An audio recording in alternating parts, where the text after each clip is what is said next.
sueño se ha cumplido. El módulo de aterrizaje Philae ha conseguido posarse sobre la tortuosa superficie del cometa 67P Churyumov-Gerasimenko.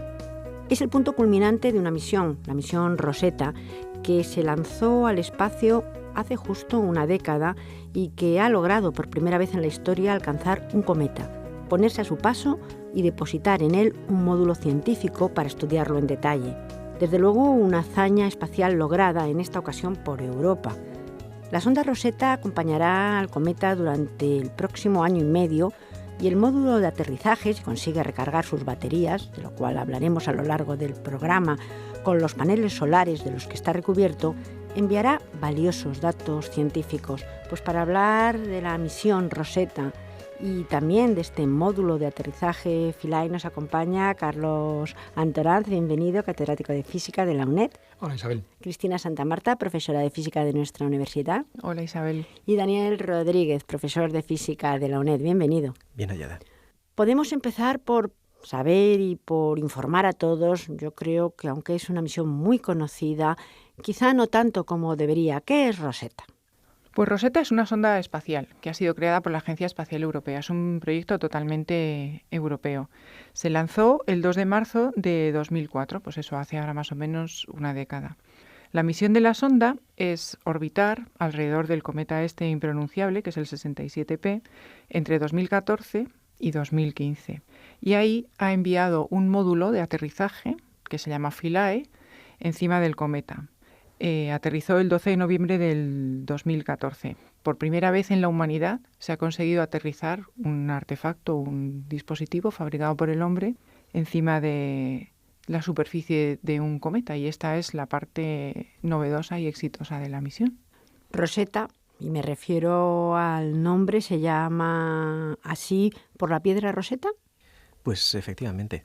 La piedra Rosetta fue la clave para descifrar el jeroglífico egipcio y la misión Rosetta se ha planteado para descifrar los orígenes de muchos de los materiales claves para la vida aquí en la Tierra, en particular el agua. El agua se cree que procede de los cometas y asteroides que impactaron sobre la Tierra primigenia. Lo que hay que ver es si la composición de cometas como el Churyumov-Gerasimenko coincide con la de los océanos de la Tierra o si son otras fuentes de otro tipo de meteoritos los que dieron origen a nuestros océanos. Pues hablamos primero del nombre de esta misión Rosetta, pues inspirada en la piedra de Rosetta, y también el nombre del módulo, que es el Philae, también está inspirado en la antigua ciudad egipcia. Sí, Philae es el nombre de una antigua ciudad egipcia que tenía un obelisco que también ayudó a descifrar el contenido de la piedra Rosetta. Entonces va todo un poco en conjunto porque vamos a intentar descifrar mínimamente los orígenes del agua en la Tierra. Por lo tanto, podemos decir que el objetivo principal de la sonda pues, es investigar la composición y las características del cometa al que va destinado. ¿Por qué es tan importante? ¿Por qué el objetivo de esta misión? Es sobre todo mirar al pasado. Los cometas se formaron al principio de la formación del sistema solar y al ser cuerpos muy pequeños no se calentaron como los planetas que se fusionaron y produjeron todo el relieve y la orografía que hay, sino que quedaron congelados. Entonces la composición de esos cometas es lo más parecida a la original de la nube de la que procede el Sol y los planetas. Por eso es tan interesante ver qué es lo que había antes para conocer, por ejemplo, si los materiales de los que estamos hechos, de los aminoácidos, las moléculas orgánicas, proceden ya de esos cometas o si se produjeron después en la Tierra en reacciones químicas. ¿Es cierto, por tanto, que los cometas quizás sean los objetos del sistema solar que han variado menos o que su formación verdaderamente de hace 4.600 millones de años se mantiene más o menos parecida? Hay muchos tipos de cometas y de asteroides. En particular, el cometa 67P procede de lo que se llama el cinturón de Kuiper, que es una zona en la que hay objetos no planetarios, son pues cometas, asteroides, más allá de la órbita de Neptuno, que debido precisamente a esa distancia están fríos. Es como si se hubieran conservado en una nevera desde los principios de la formación del sistema solar, por eso se parecen lo más posible a lo que había antes. Este cometa en particular fue desviado de su órbita por Júpiter, además recientemente, y por eso se ha observado recientemente. El descubrimiento es del año 67, me parece. Y la hipótesis del agua, que es una hipótesis importante, esa de que el agua de la Tierra procede de los cometas, ¿es otra de las razones de esta misión? Pues sí, porque los cometas contienen agua y se supone que también contienen, como ha dicho Daniel, moléculas o materia orgánica. Entonces, una de las misiones era comprobar si la composición del agua, los iones que lleva, son parecidos a los de nuestros océanos o no. Y ahora se ha visto que no, con lo cual, bueno, podríamos decir casi que el agua no procede de un cometa como este o de cometas como este en nuestra Tierra, pero bueno, eso ya entra en el terreno de la hipótesis. Lo que sí que es cierto es que los cometas contienen agua congelada, claro, y es lo que ha ido a ver nuestra sonda Philae.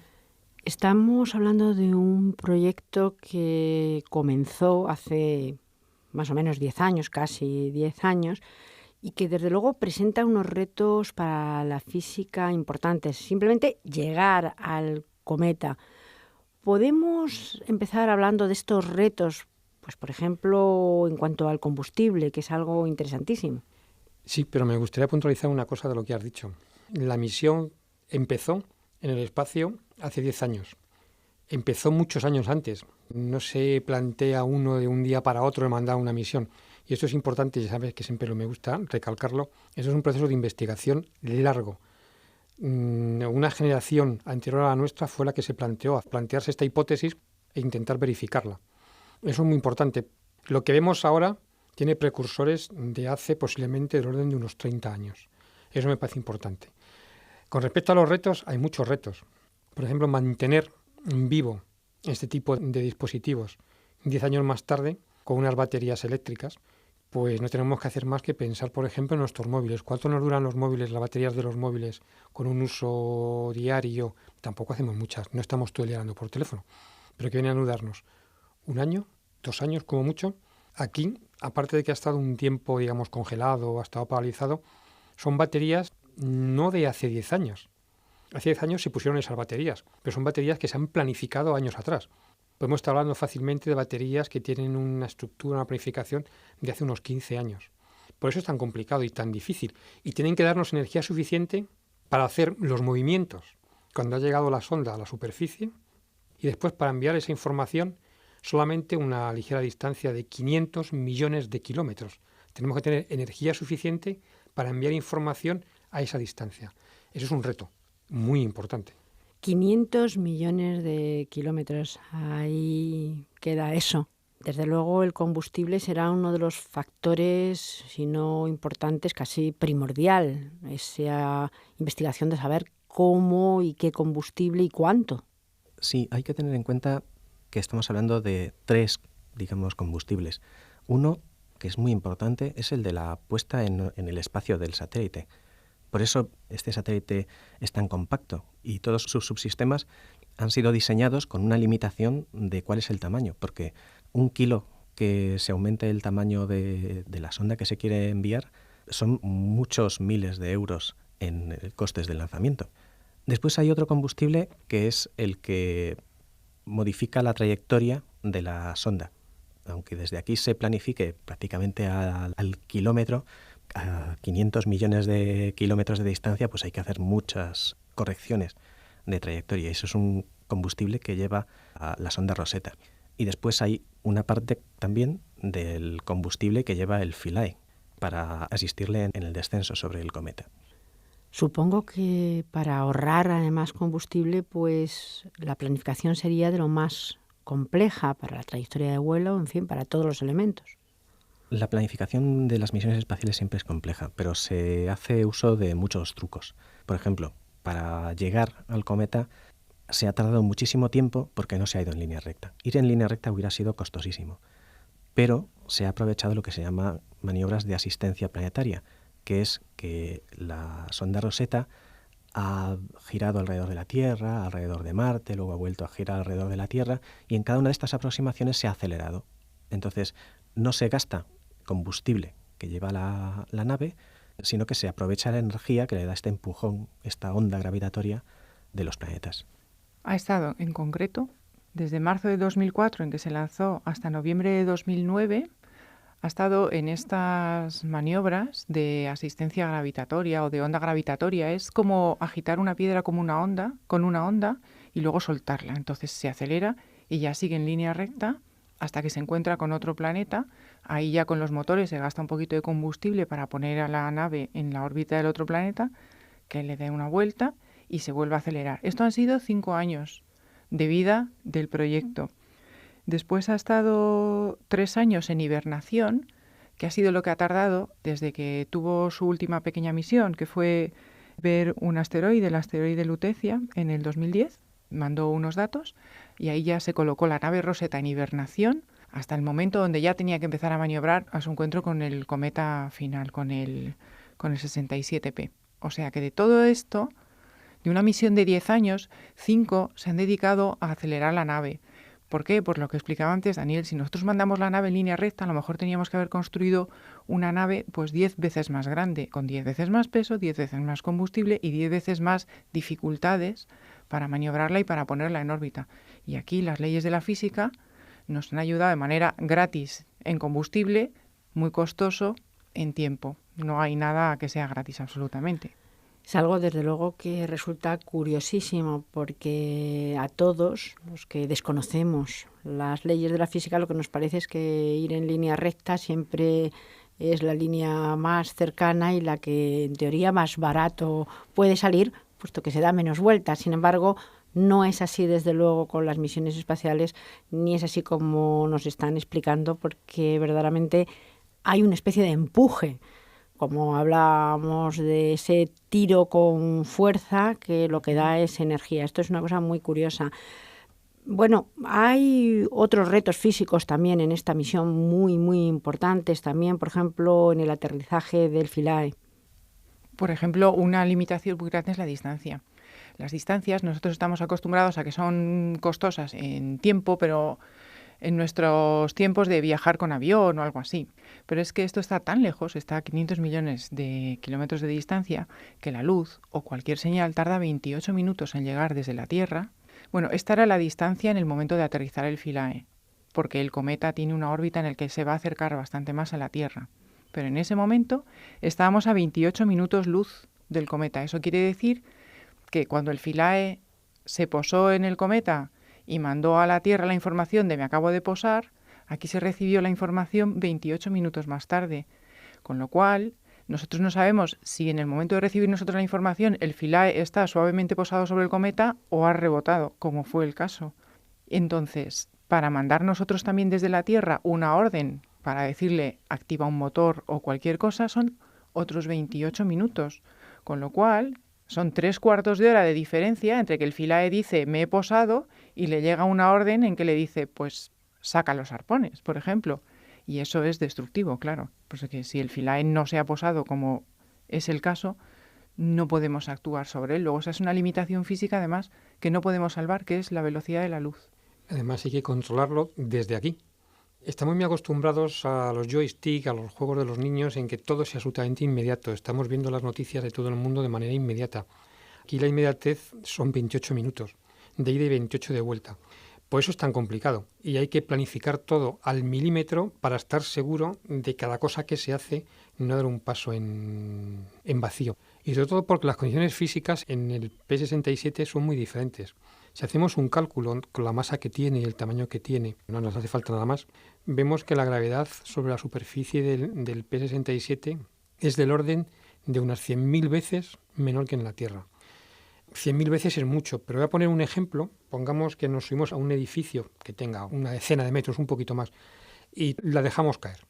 Esa pelota tarda en caer al suelo del orden en la Tierra de, pongamos, de un segundo. Vamos a hacer eso en Philae.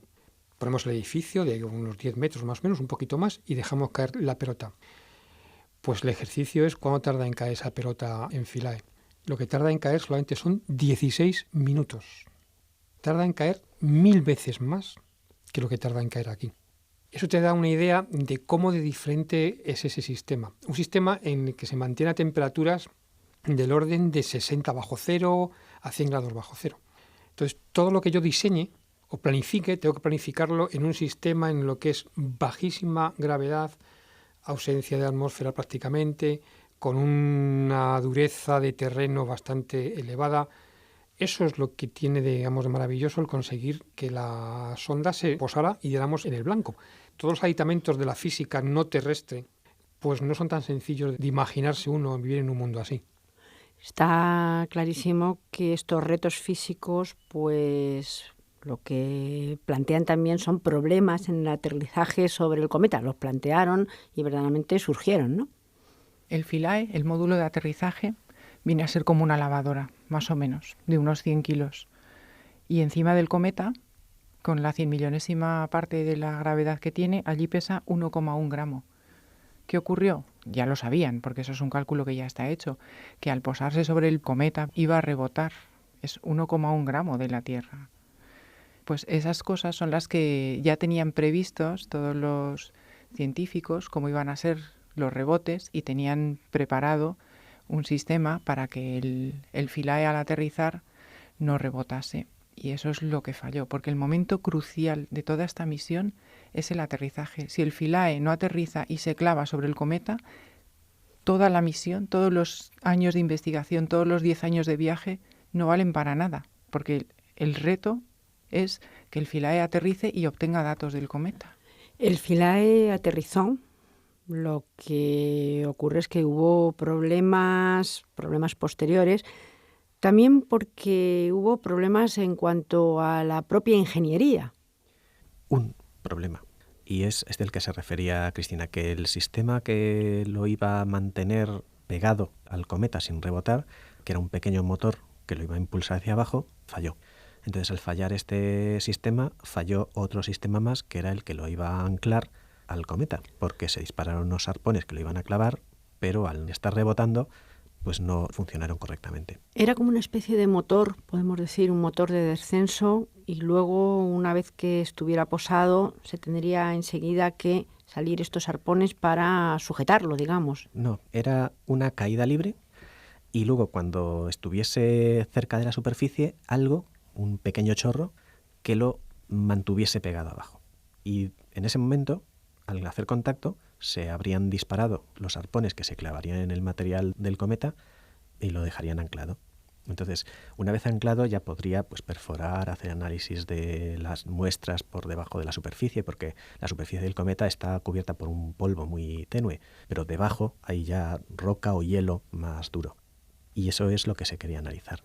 Precisamente por no haber aterrizado bien y haber hecho al menos 3 rebotes grandes y luego algunos rebotes pequeños, es como tirar una pelota al suelo realmente, hace un rebote grande y luego otros más pequeños hasta que se para. Por no haber aterrizado bien, haber dado estos rebotes, no ha aterrizado justo en la zona que habían previsto los científicos, que es una zona muy soleada, y ha aterrizado en un valle donde apenas le da el sol. Todo esto por fallar este motor que lo iba a pegar un poquito ahí a la superficie en el momento de aterrizar para que le diese tiempo a disparar los arpones. Pues por esto, ahora no se le pueden recargar sus baterías solares. El cometa tiene un periodo de rotación de 12 horas. Su día dura 12 horas. Entonces las baterías estaban programadas para que se cargasen durante 6 horas de luz. ¿Qué pasa? Que ahora en el valle donde está apenas tienen 90 minutos de luz, con lo cual las baterías no recargan lo suficiente para darle la energía de trabajo al Philae y no puede tener datos.